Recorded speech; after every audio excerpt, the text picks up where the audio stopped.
Excellencies, dear colleagues, ladies and gentlemen, welcome to the 9th European Forum on the Rights of the Child. I was really looking forward to meeting with you today.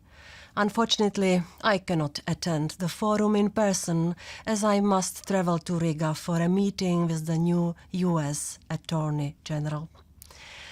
The single overarching message I want to send to you today is: children should never fall into harm's way or be robbed of their childhood. Reality, however, stares us in the face.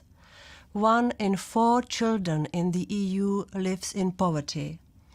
250,000 cases of missing children are reported every year, and more than 1 million children live in institutional care.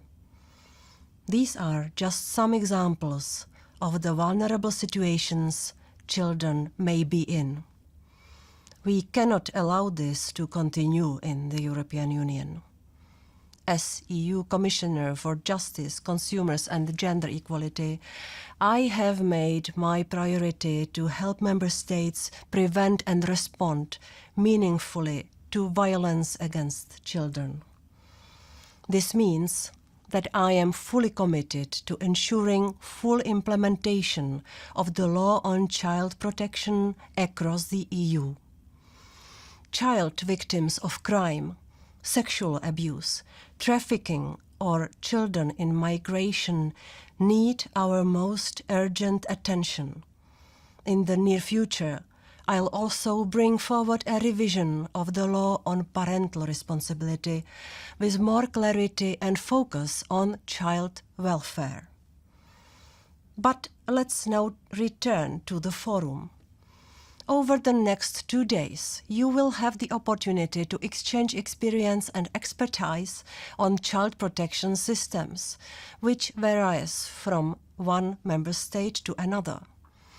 In this context, I am pleased that Iceland and Norway are represented at Forum for the first time. All countries, when dealing with child protection-related issues, face national, transnational and cross-border challenges. For example, when a child is abducted across a border or when a family moves around in order to avoid detection of child abuse. Child protection is about preventing and responding to this.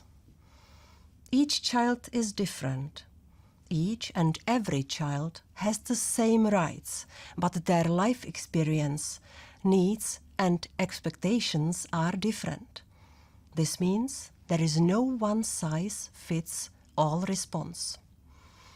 Having an integrated child protection system is about ensuring that the different professionals, agencies and actors coordinate their work and cooperate well together to form a protective environment around each child. We have chosen to focus on coordination and cooperation because they often pose challenges.